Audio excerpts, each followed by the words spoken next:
My name is Brooklyn Williams, and this is my presentation for Analyzing Mass Media and Popular Culture. The magazine that I chose for this assignment is the Cosmopolitan magazine. To be specific, it is the Love issue featuring Sydney Sweeney.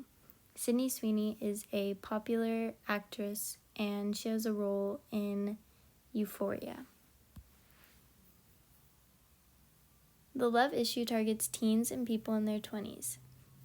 People with differing ages can read it, but this is the age group they centered their magazine on.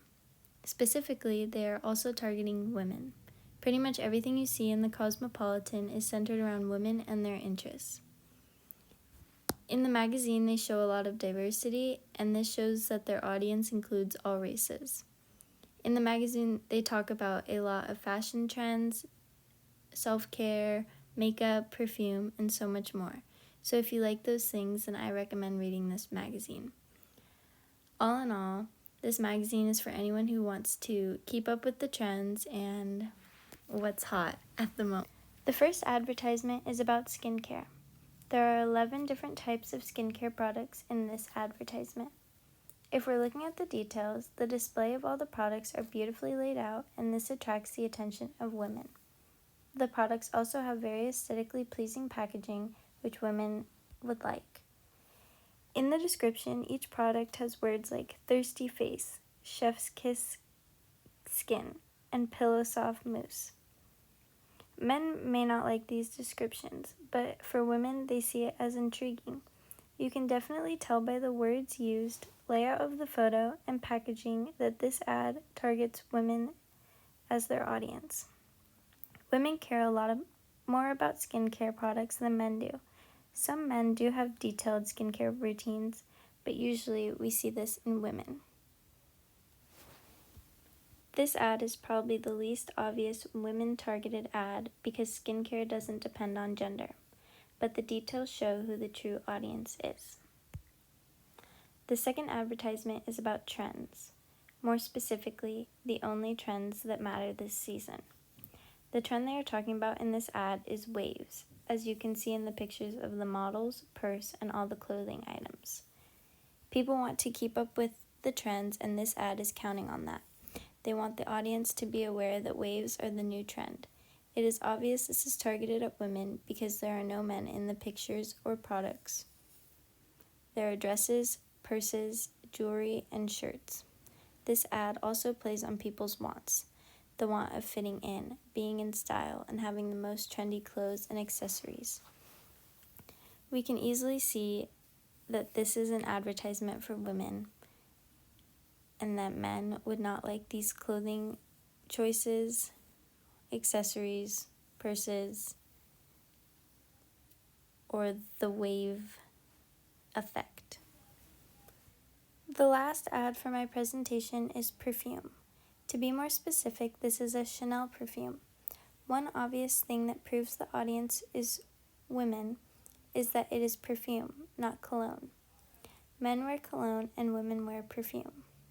There is also a woman in the photo with the perfume to show that she would be the targeted audience for this product. The perfume is pink and very sleek, which women usually like.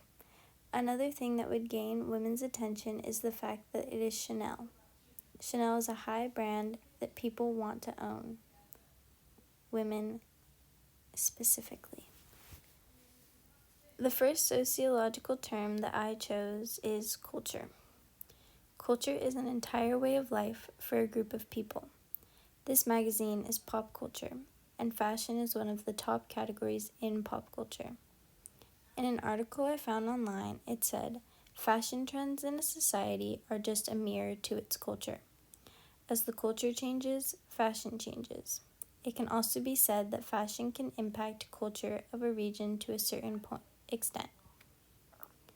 One of the ads I showed in my presentation was fashion, and for some people, they might say fashion is a way of life. This is because they spend all their money on the newest clothes and accessories. The way we dress ourselves and the fashion trends that we decide to follow show the type of culture we are in.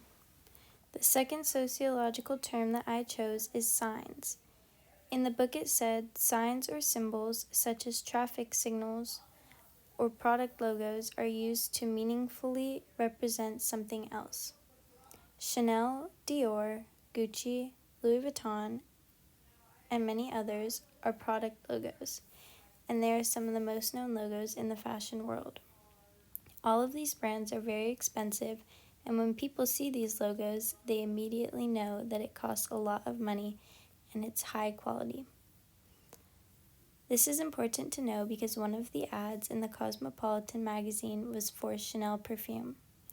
People see the perfume and automatically think that it is expensive and high quality just because of the logo on it. Signs are important in society and people pay attention to them. The third sociological term I chose was culture change. The definition of culture change is cultures usually change slowly and incrementally, though change can also happen in rapid and dramatic ways. With pop culture, an example of this would be fashion. Fashion changes all the time and trends come and go. Sometimes they change quickly and sometimes they change slowly. This relates back to the ad about trends, specifically the wave trend. This is a new trend, and in the ad it said, it's the only trend that matters. But we should be asking ourselves, how long will this trend actually last? Trends move fast-paced and change all the time, or they can be slow-paced, but they still end up changing. This is not just in the fashion world, but in many different areas of life. Things change in slow or rapid paces, and we can't control it. But with fashion, we can, because people are deciding what they want to buy, and these companies need to make sure that their trends are the ones that people want and purchase. The fourth sociological term I picked was agents of socialization, specifically media. Mass media has become an important agent of socialization after overriding the family and other institutions in instilling values and norms. This is important with the entire magazine, not just the ads themselves. Companies want their products in magazines because people see them, it's fast, and it's a popular way to get their products out there.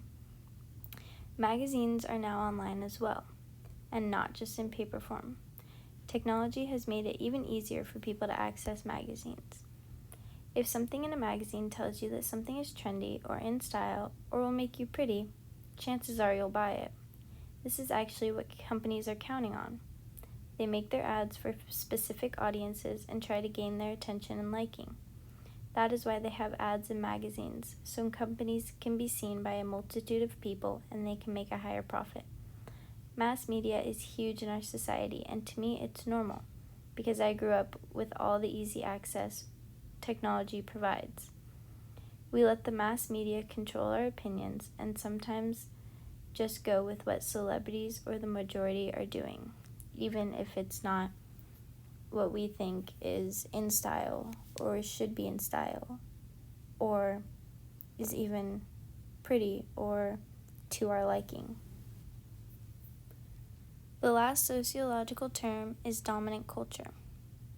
The dominant culture refers to the values, norms, and practices of the group within society that is the most powerful in terms of wealth, prestige, status, and influence. This can relate to celebrities wearing a specific item and people wanting to be just like them. It can also be that somebody wants the Chanel perfume in the ad just because it has the Chanel logo on it. It could also be that they are influenced by the ad saying it's trendy and the reader wants to be trendy. There are many different things in this magazine and the ads within it that have to do with dominant culture. We look up to people with wealth, prestige, status, influence, and that is why they have so much influence over us. This is why they use famous celebrities in ads on TV, magazines, etc., because people want to be just like them. Once again, my name is Brooklyn Williams, and this was my presentation for analyzing mass media in popular culture. This was for Introduction to Sociology, and I hope you enjoyed my presentation.